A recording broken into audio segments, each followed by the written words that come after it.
parallel room. Good. Yeah.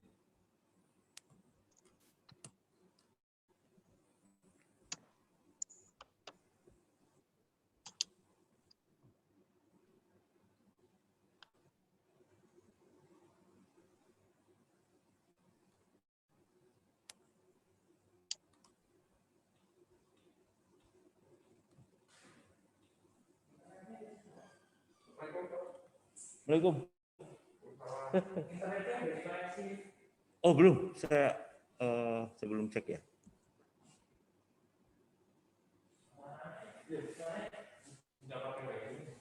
Ini UNS Solo? Iya. Bukan. Saya pakai itu dulu. Tapi ini connected. Nah, takutnya itu apa? Oh, takut anu ya? Ya, itu kan Bagus ya. sharing. Kelihatannya setiap rumah sudah ada LAN khusus yang sudah diberikan. Oke. Berarti ini audio. Oh, bukan. Oh, bukan. Bukan. Nanti biar nunggu mahasiswa aja.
A building is inseparable with rehabilitation and maintenance.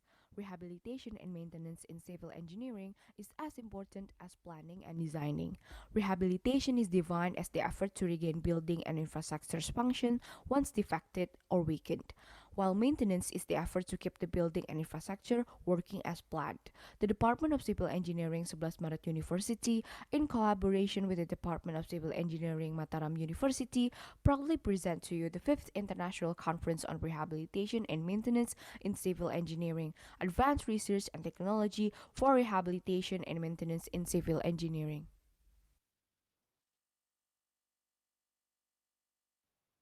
Civil Engineering Department of 11 Maret University, in collaboration with other university partners, organized the 5th International Conference on Rehabilitation and Maintenance in Civil Engineering, or ICRMCE. This conference is initially scheduled to hold offline in Mataram, Nusa Tenggara Barat, Indonesia.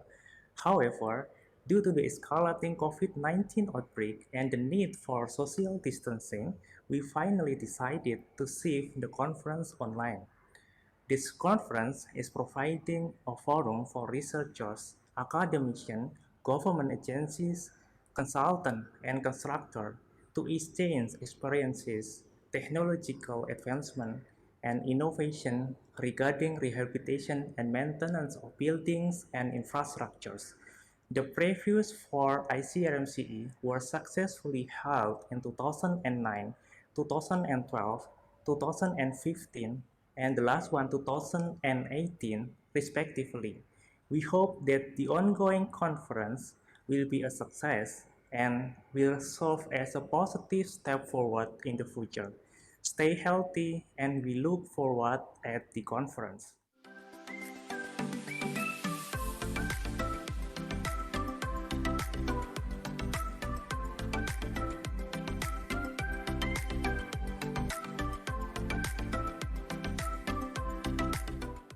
The Civil Engineering Study Program, University of Mataram, was born on November 8, 1991. The Department of Civil Engineering is supported by field of expertise of lecturers is divided into 5, 4 which are lab-based, plus the field of expertise in construction management. Until 2018, 2,243 civil engineering graduates have graduated.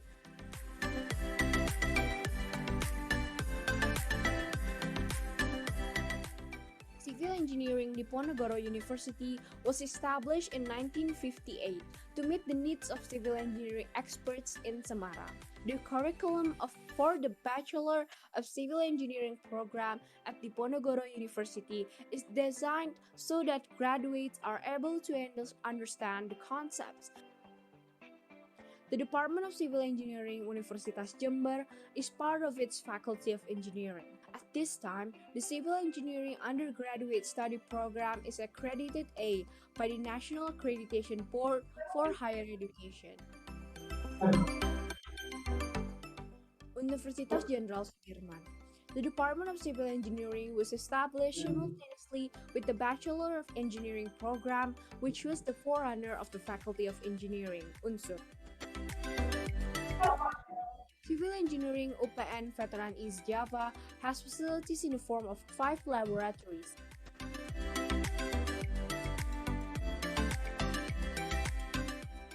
Universitas Muhammadiyah Yogyakarta. UMY's Civil Engineering Study Program is one of the first study programs held when Muhammadiyah University of Yogyakarta was established in 1981 and has received the accreditation of Grade A.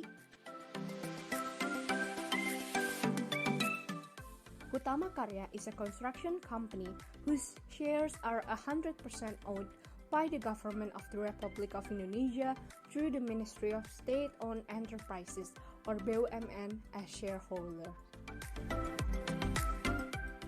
ADI's status as a limited liability company encourages ADI to continue to provide the best for every stakeholder during the development of ADI and the growing construction industry in Indonesia. The intensity of competition and price wars between the construction industries has made the company redefine its vision and mission.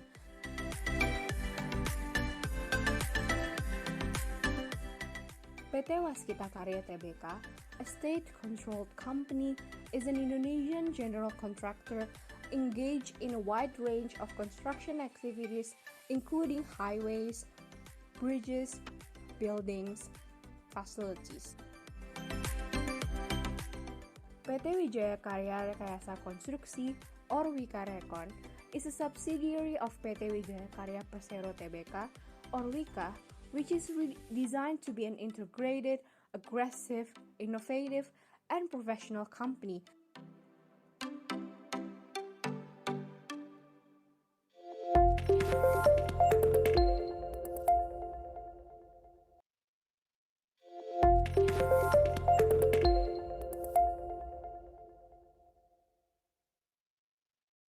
A building is inseparable with rehabilitation and maintenance.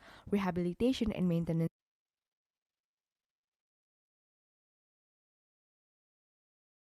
Di sini boleh sambil enggak nih Mas? Boleh sambil mengumumkan enggak? Nggih. Udah. Nggih, kita sama tadi apa namanya? Yang untuk perubahan ID itu tolong ditampilkan.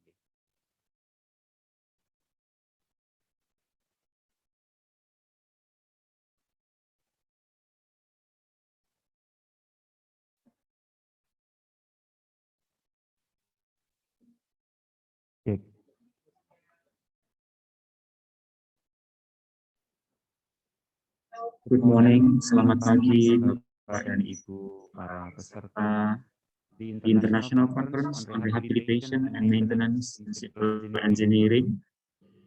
Sebelum acara dimulai pada pagi hari ini, kami ingatkan bagi Bapak dan Ibu para peserta yang belum membuka ID pada koneksi Zoom, mohon diubah sesuai dengan ketentuan yang disyaratkan oleh panitia. Bapak Ibu bisa melihat pada layar. Ladies and gentlemen, if you haven't changed your ID this morning, would you please kindly change it now, as it has been outlined by the committee as you can see on the screen.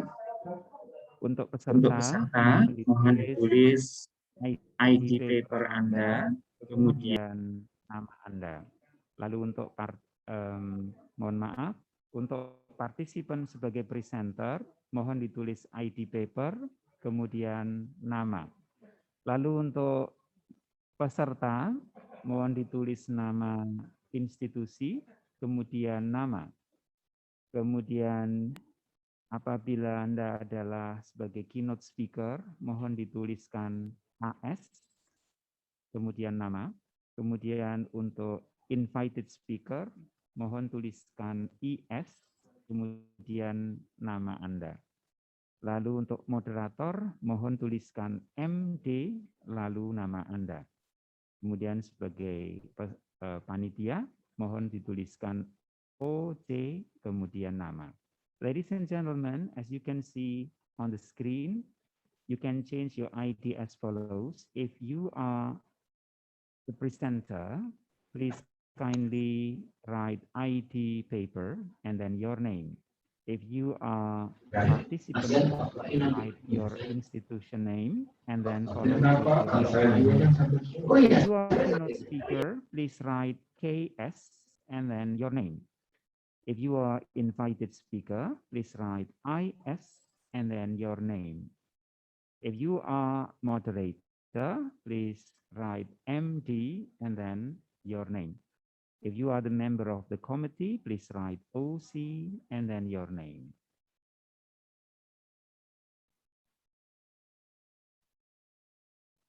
And I would like to remind you again that all of you are strongly encouraged to mute the speaker during the running of the event.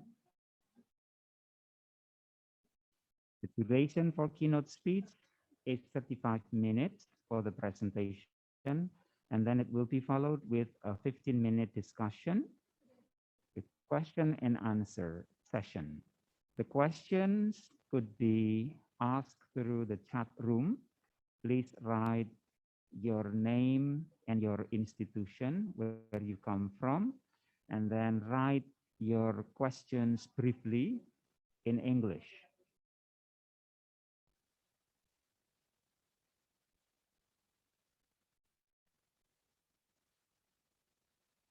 Today's program will start at 8:30 a.m. So it's still about